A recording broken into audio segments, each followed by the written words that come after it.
10 to 18 months. At this practicing stage, your baby begins not only talking, but also walking, and the possibilities stretch out before her. The world is this child's oyster, and she spends a lot of time finding ways to open it up and play with it. Now, she has the emotional and cognitive ability to understand and respond to the word no.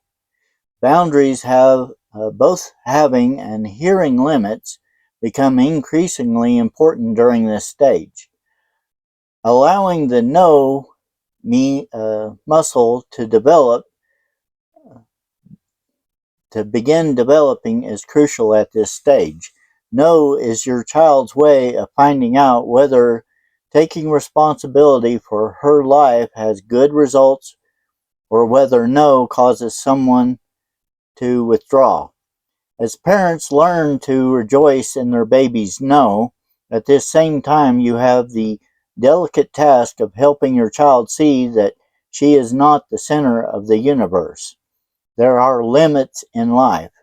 There are consequences for scribbling on doors and screaming in churches. Yet you need to do this without squelching the sense of excitement and interest in the world that she has begun developing. 18 to 36 months. The child is now learning the important task of taking responsibility for a separate yet connected soul. The practicing child gives way to the more sober child who is realizing that life has limits, but that being separate does not mean that we can't be attached in this phase. The following abilities are goals. Number 1, the ability to be emotionally attached to others without giving up a sense of self and one's freedom to be apart. Number 2, the ability to say appropriate no's to others without fear of loss of love. Number 3, the ability to take appropriate no's from others without withdrawing emotionally. At 18 to 36 months, the child needs to learn to be autonomous. She wants to be free of parental control, but this desire is conflicted by her deep dependence on her parents. The wise parent will help her gain a sense of individualism and accept her loss of omnipotence, but without losing attachment.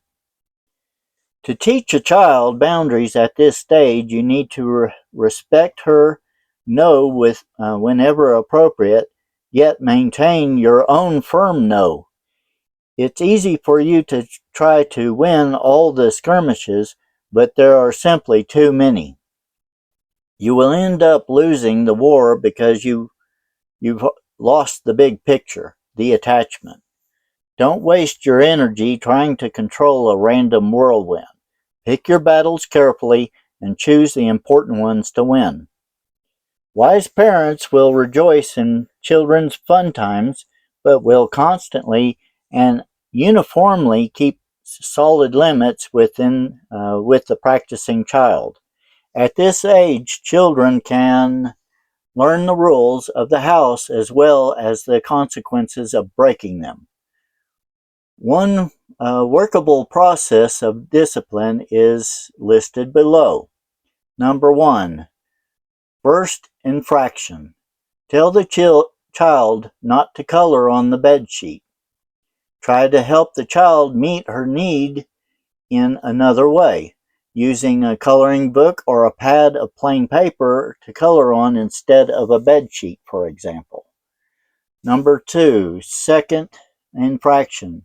Again, tell the child no and state the consequences. She will need to take a time out for 1 minute or lose the crayons for the rest of the day. Number 3, third infraction. Administer the consequences, explaining why. Then give the child a few minutes to be angry and separate from the parent. Number 4, comfort and reconnection. Hold and comfort the child, helping her reattach with you. This helps her differentiate between consequences and a loss of love. Painful consequences should never include a loss of connection. 3 to 5 years. During this phase, children move into a period of sex role development. Most children identify with the same sex parent. Little boys want to be like dad, and little girls like mom. They also develop competitive feelings towards the same parent, wishing to marry wanting to marry the opposite sex parent, defeating the same sex parent in the process. Defeating the same sex parent in the process. They are preparing for adult sex roles later in life. Boundary work by parents is important here. Gently but firmly, mothers need to allow their daughters to identify and to compete. They must also deal with the possessiveness of their sons, letting them know that I know you'd like to marry mom, but mom's married to dad. Fathers have to do the same job with their sons and daughters. This helps children to learn to identify with the opposite sex parent and take on appropriate characteristics. Parents who fear the budding sexuality of their children will often become critical of those intense longings. Their own fear may cause them to attack or to shame their child, causing her to repress her sexuality. At the other extreme, the needy parent will sometimes emotionally or even physically seduce the child of the opposite sex. The mother who tells her son that daddy doesn't understand me, you're the only one who can, is ensuring years of confusion about sex roles for her son. Mature parents need to keep a boundary between allowing sex roles typing to emerge and keeping the lines clear between parent and child.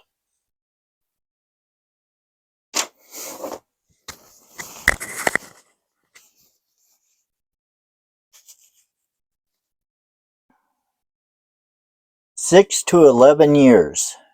During what is called the latency or the years of industry, the child is preparing for the upcoming thrust into adolescence. These years are the last true years of childhood. They are important for learning task orientation through schoolwork and play, and for learning to connect with same-sex peers. An extremely busy time for work and friends. This period carries its own boundary tasks for parents.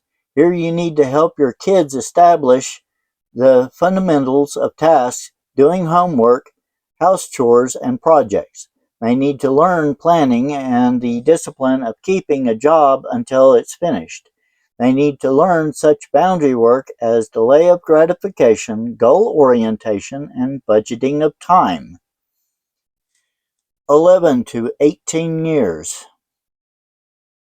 Adolescence, the final step before adulthood, involves important tasks such as sexual maturation, a sense of solidifying identity in the surroundings, careers, learning, and love choices. It can be a frightening yet exciting time for both child and parents.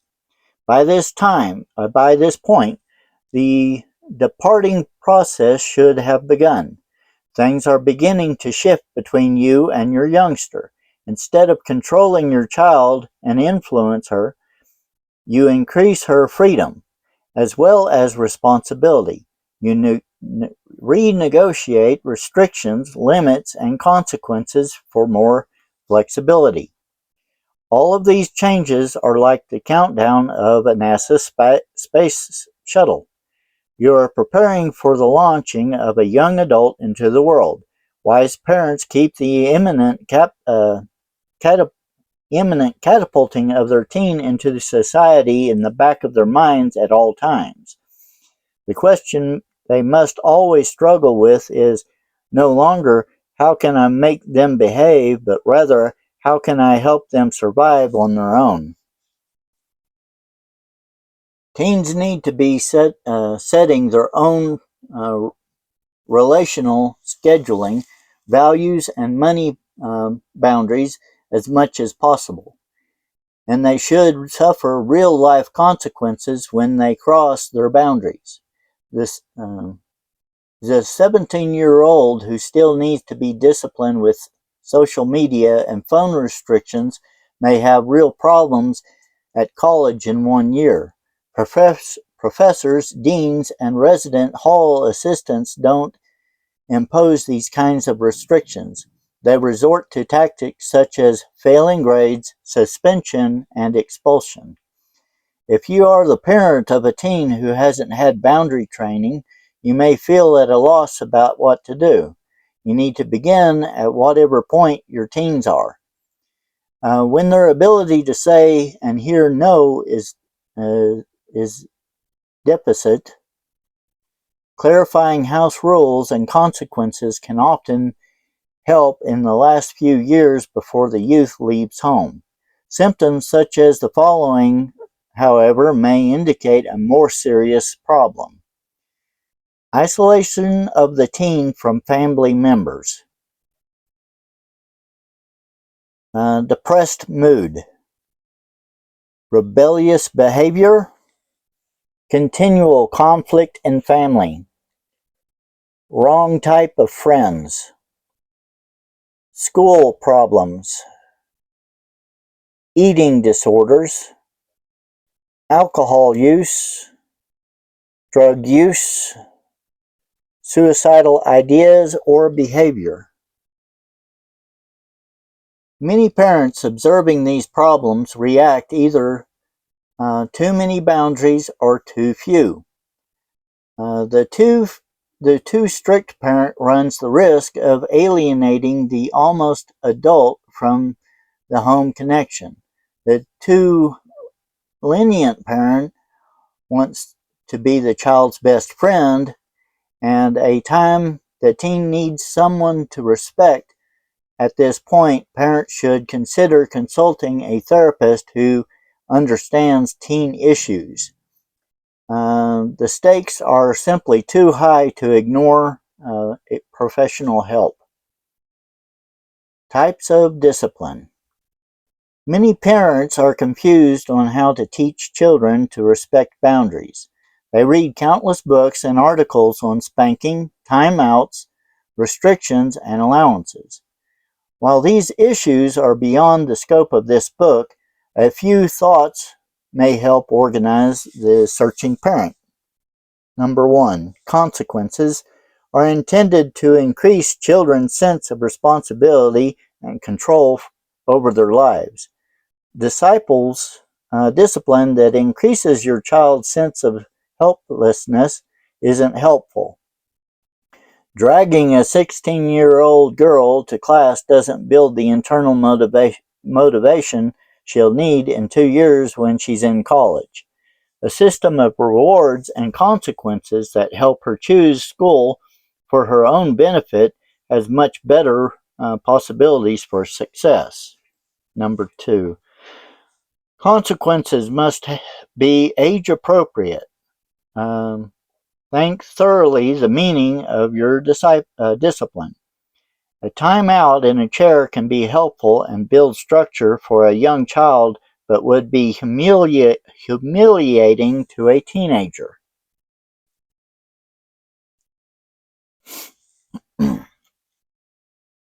Consequences must be related to the seriousness of the infraction. Just as the penal system has different prison stays for different crimes, you must be able to distinguish between minor and severe infractions. Otherwise, severe penalties become meaningless. A client once told me I got whippings for a little thing and for big things. So I started getting more involved in big things It just seemed more efficient. Once you have you've been sentenced to death, you don't have much to gain by being good. Number 4, the goal of boundaries is an internal sense of motivation with self-induced consequences. Successful parenting means that our kids want to get out of bed and go to school, be responsible, be empathetic, and be caring because that's important to them, not because it's important to us. It's only when love and limits are a genuine part of the child's character that true maturity can occur. Otherwise, we are raising compliant parrots who will in time self-destruct. Parents have a sober responsibility, teaching their children to have an internal sense of boundaries and to respect the boundaries of others. It's sober because the Bible says it's sober. Not many of you should become teachers, my fellow believers, because you know that we who teach will be judged more strictly. James 3 verse 1. There are certainly no guarantees that our training will be heeded. Children have the responsibility to listen and learn. The children they are, the more responsible they have. Yet, as we learn about our own boundary issues, take responsibility for them, and grow up ourselves, we increase our kids' chances to learn boundaries in an adult world in which these abilities will be sorely needed every day of their lives.